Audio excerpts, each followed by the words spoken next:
ಹನುಮಂತು ಹೆಸರುಗಳು ಹೇಳ್ತಾ ಹೋಗ್ಬಿಟ್ಟು ದೊಡ್ಡ ಪಟ್ಟಿ.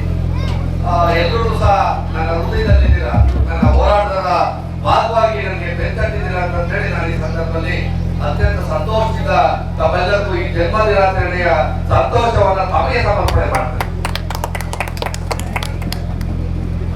ನಾನು ಜನ್ಮ ದಿನಾಚರಣೆಯನ್ನ ಯಾವತ್ತೂ ಸಹ ನಾನು ಆಚರಣೆಯನ್ನ ಮಾಡ್ಕೊಳ್ಳಲ್ಲ. ನಾನು ಪ್ರಾರಂಭದಲ್ಲೂ ಸಹ ಜನ್ಮ ದಿನಾಚರಣೆ ಅಂದ್ರೆ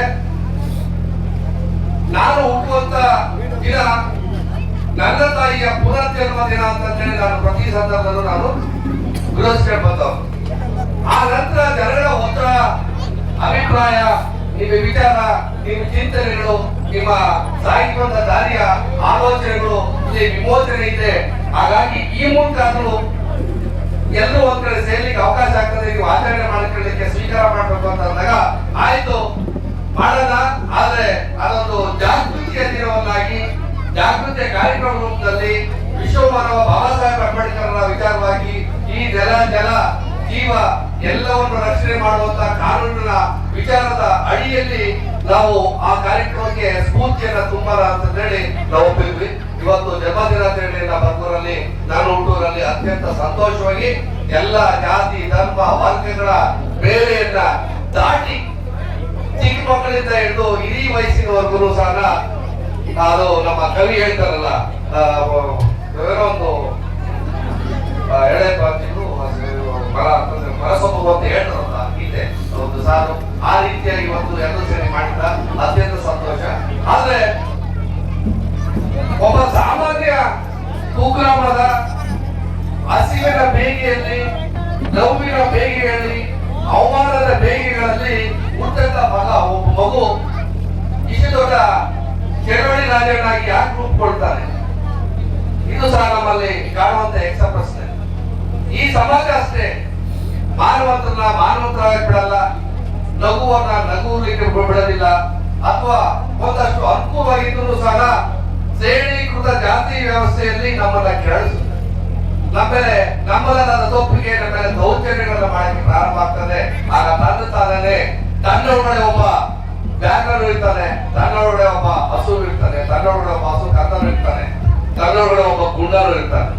ಅದರಲ್ಲಿ ಯಾರಾದ್ರೂ ಒಬ್ರು ಹೊರ ಹೋಗ್ತಾರೆ. ಹಾಗಾಗಿ ನಾನು ಚಳವಳಿ ರಾಜನಾಗಿ ಬದಲಾಗಲಿಕ್ಕೆ ಕಾರಣ ಆಯಿತು. ಆ ಬದಲಾಗದ ಮುಖಾಂತರ ಕಾರಣ ಈ ಎಲ್ಲ ದೌರ್ಜನ್ಯಗಳನ್ನ ಮೆಟ್ಟಿ ನಿಲ್ಬೇಕು.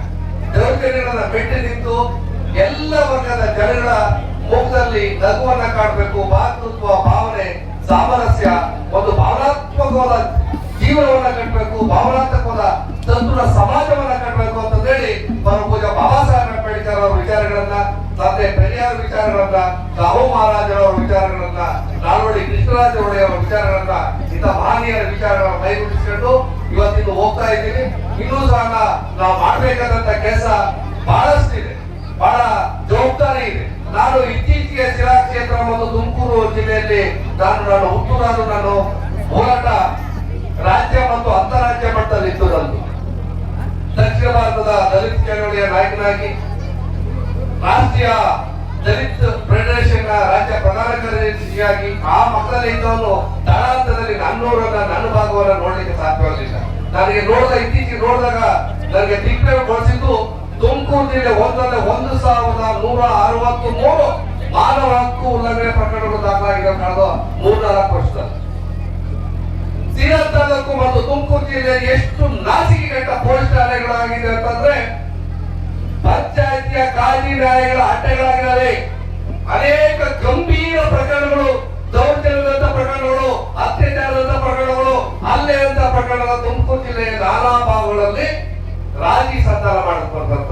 ರಾಜಿ ಸಂಧಾನ ಒಂದು ವೇಳೆ ಠಾಣೆಗಳಲ್ಲಿ ಮಾಡದೆ ಆದ್ರೆ ಆವೇಶದಲ್ಲಿ, ದುಡುಕುತನದಲ್ಲಿ ಅಥವಾ ತಲೆಗರಿವಿಲ್ಲದೆ ಯಾವುದಂತ ಆಸ್ತಿ ಅಥವಾ ಮಾನ ಪ್ರಾಣ ಹಾನಿ ಇಲ್ಲದೆ ಅಲ್ಲೇ ಪಾಪ ಸಣ್ಣ ಪುಟ್ಟ ಲಘು ಪ್ರಕರಣಗಳು ನಡೆದಾಗ ರಾಜಿ ಸಂಧಾನ ಮಾಡೋದನ್ನ ನಮ್ಮ ಹೋರಾಟದ ಅವಧಿಗಳಲ್ಲಿ ನಾವು ಕಂಡಿದ್ದೀವಿ. ಆದ್ರೆ ಬಹುತೇಕ 150ರಿಂದ 60% ತುಮಕೂರು ಜಿಲ್ಲೆ ಮತ್ತು ಸಿರಾ ತಾಲೂಕಿನ ನಾನಾ ಠಾಣೆಗಳಲ್ಲಿ ರಾಜಿಗಳಾಗ್ತವೆ. ಆ ರಾಜಿ ಮಾಡೋದ್ರ ಮುಖಾಂತರ ಆ ಕಾನೂನನ್ನ, ಪ್ರಜಾಪ್ರಭುತ್ವದ ಮೌಲ್ಯವನ್ನ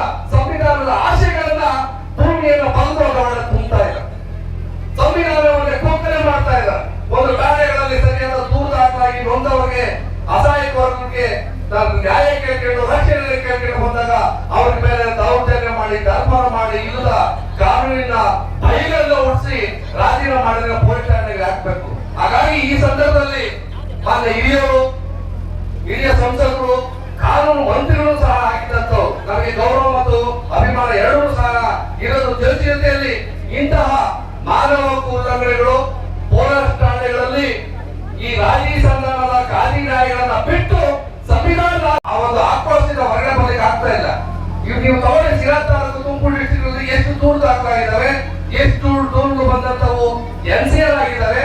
ಆ NCR ಆದವು ಅಥವಾ FIR ಆದವನ್ನ ಎಷ್ಟು ಚಾರ್ಜ್ ಶೀಟ್ ಸಂಖ್ಯೆ ಮಾಡಿದ್ದಾರೆ, ಚಾರ್ಜ್ ಶೀಟ್ ಸಂಖ್ಯೆ ಮಾಡಿದಂತವ್ರನ್ನ ಎಷ್ಟು ಪ್ರಕರಣಗಳಿಗೆ ನ್ಯಾಯ ಸಿಕ್ಕಿದೆ ನೋಡಿದ್ರೆ 0. ಮತ್ತೆ ಹಾಗಾದ್ರೆ ಇನ್ನು ಪ್ರಜಾಪ್ರಭುತ್ವ ಜೀವಂತವಾಗಿದ್ಯಾ? ಮತ್ತೆ ನಾವು ನೊಂದಂತ ಕುಟುಂಬದವರು ಅಥವಾ ಧ್ವನಿಯಿದ್ದವ್ರನ್ನ ಅವಕಾಶವಂತರನ್ನ ಶಕ್ತಿ ಇರೋರನ್ನ ಬೆನ್ನಿ ಕಟ್ಕೊಂಡು ಓಡಾಡಂತವ್ರಿಗೆ ನಮ್ಗೆ ಯಾವ ಮಟ್ಟದ ನೋವುಗಳಾಗ್ಬೋದು. ಇದೆಲ್ಲ ಒಳಗಾರಿಕೆ ಪೊಲೀಸ್ ಇಲಾಖೆದಾಗಬೇಕಾಯ್ತು. ಪೊಲೀಸ್ ಇಲಾಖೆಯನ್ನ ನಿರ್ವಹಿಸುವಂತ ನಮ್ಮ ಶಾಸಕರಾಗಬೇಕಾಯ್ತು. ಆ ಶಾಸಕರ ಆವೇಗದ ಈ ಆಡಳಿತದಲ್ಲಿ ಜನ ಇವತ್ತು ಸಹ ಇನ್ನೊಂದು ನ್ಯಾಯ ಪಡೆದಲ್ಲಿ ಒಂದು ಬಹಳ ಹಿನ್ನಡೆಯಲ್ಲಿದ್ದಾರೆ. ಮತ್ತು ಸಿರಾ ತಾಲೂಕು ಬಹಳ ವೇಗವಾಗಿ ಬೆಳೀತಾ ಇದೆ. ಮುಂದಿನ ದಿನಗಳಲ್ಲಿ ತುಮಕೂರಲ್ಲೂ ಸಹ ಮೀರಿಸುವ ಮಟ್ಟಕ್ಕೆ ಆದಾಯ ಆಗ್ಬೋದು. ಹಾಗಾಗಿ ಬಂಡವಾಳಶಾಹಿಗಳು, ನಗರವಾದಿಗಳು, ಭೂಮಾಫಿಯಾಗಳು ಸಿರಾ ತಾಲೂಕಿಗೆ ಲೆಕ್ಕೆಗಳನ್ನ ಇಟ್ಟು ಬಡವರಿಗೆ ಆಸೆ ಆಮಿಷಗಳನ್ನ ಒಡ್ಡಿ ಬಿಡಿಗಾಸೆಗಳನ್ನ ಕೊಟ್ಟು ಭೂಮಿಯನ್ನ ಕೊಂಡು ಮತ್ತು ಬೇಕಾದ್ರೆ ಮಾಡ್ತಾ ಇದ್ದಾರೆ. ಹಾಗಾಗಿ ನಮ್ಮ ಸಿರಾ ತಾಲೂಕಿನ ಅಥವಾ ಬರಗೂರು ಸುತ್ತಮುತ್ತ ನಾಗರಿಕರಲ್ಲಿ ನಾವು ಕೇಳುವಂತಹ ವಿನಂತಿ, ಹಿಂದೆ ಇವತ್ತು ನಿಮಗೆ ಕಷ್ಟ ಇದೆ ಅಷ್ಟೇ. ಹಿಂದೆ ಹಸಿವಿತ್ತು, ಬಡತನ ಇತ್ತು, ನಿರುದ್ಯೋಗ ಇತ್ತು, ಅವಿದ್ಯಾವಂತತನ ಇತ್ತು. ಆ ಇದರಲ್ಲಿ ಹಳ್ಳಗಳು ನೀರು ಕುಡ್ಕೊಂಡಾದ್ರು ತನ್ನ ಹಸುವಲ್ಲಿ ಆ 2 ಎಕರೆ 1 ಎಕರೆ 1/2 ಎಕರೆ ಭೂಮಿನ ಉಳಿಸ್ಕೊಂಡು ಬಂದಿದ್ದಾರೆ. ಆ ಉಳಿಸಿದಾಗ ಭೂಮಿಯನ್ನ ನೀವು ಉಳಿಸಿ ಮುಂದೆ ಅಭಿವೃದ್ಧಿಯಾದ ಪಡೋಕೆ ಹೊರತು ಇವತ್ತು 3 ಕಾಸಿ ಮಾರ್ಕೆಟ್ ಬಂಡವಾಳಶಾಹಿಗಳು ಮುಂದ್ಗಡೆ ಬೇರೆ ಬೇರೆ ಮುಂದ್ಗಡೆ ವಾಚ್ಮ್ಯಾನ್ ಕಾಸ್ಗೆ ಡ್ರೈವರ್ ಕಾಸ್ಗೆ ಹೋಗಬೇಡಿ. ಈಗಾಗಲೇ ರಾಜ್ಯವನ್ನು ಎಲ್ಲರೂ ಕಂಡಂತ ದೊಡ್ಡಬಳ್ಳಾಪುರ, ದೇವನಹಳ್ಳಿ ಈ ಭಾಗಗಳಲ್ಲಿ ನಾನು ಕಂಡಿದ್ದೀನಿ. ಹಾಗಾಗಿ ನಮ್ಮ ಸಿರಾ ತಾಲೂಕು ಜನ ಈ ಭೂ ಮಾಫಿಯಾಗಳ ಕೈಗೆ ವಶ ಆಗಬೇಡಿ ಅಂತ ಹೇಳಿ ಈ ಸಂದರ್ಭದಲ್ಲಿ ಜನ್ಮದಿನಾಚರಣೆಯ ಸಂದರ್ಭದಲ್ಲಿ ನಾನು ನಮ್ಮ ನಾಗರಿಕರಲ್ಲಿ ವಿನಂತಿಯನ್ನು ಮಾಡ್ತೀನಿ. ನೀವೆಲ್ಲರೂ ಸಹ ಸುಭದ್ರವಾಗಿ ನಗ್ನಗ್ತ ಸದೃಢ ಪ್ರಜೆಗಳಾದ್ರೆ ನನ್ನ ಜನ್ಮದಿನಾಚರಣೆ ಈ ಸಂದರ್ಭದಲ್ಲಿ ಸಾರ್ಥಕ ಅಂತ ಹೇಳ್ತಾ ಈ ಕಾರ್ಯಕ್ರಮ ಆಯೋಜನೆ ಮಾಡಿದಂತ ನಮ್ಮೆಲ್ಲರಿಗೂ ಹೋಲಿಸಿ ಮತ್ತು ಇಷ್ಟು ವಿಜೃಂಭಣೆಯನ್ನು ಮಾಡಲಿಕ್ಕೆ ಸಹಕರಿಸಿದಂತ ನಮ್ಮ ಪೊಲೀಸ್ ಇಲಾಖೆಗಳಿಗೂ, ಗ್ರಾಮ ಪಂಚಾಯಿತಿಯವರಿಗೂ, ಆಮೇಲೆ ನಮ್ಮ ಮಾಧ್ಯಮ ಮಿತ್ರರು, ವಿಶೇಷವಾಗಿ 2-3 ಗಂಟೆಗಳ ಕಾಲ ಅಯ್ಯೊಬ್ಬ ಗೌರವನೇ ಕಾಣ್ತಾ ಇರೋರು ನಾವೆಲ್ಲ ಮಾನ ಮರ್ಯಾದೆ ಅಂದ್ರೆ ಏನು ಗೊತ್ತಿಲ್ಲ. ಇಡೀ ಹಸುವನ್ನ ಒಂದು ಗೊತ್ತಿರೋ ಹೊಟ್ಟೆನ ಅನ್ನವನ್ನ ತುಂಬದ ಇಡೀ ಜೀವಿತಾವಧಿಯ ಸಾಧನೆ ಅಂತ ಹೇಳಿ ಮಾಡಿದಂತ ಕುಟುಂಬಗಳು ಇವತ್ತು ವೇದಿಕೆ ಮೇಲೆ ನಿಂತ್ಕೊಂಡು ಲೇನಿನ್ ಬಟ್ಟೆಗಳು ಹಾಕಲಾಗಿದೆ. Because of Ambedkar,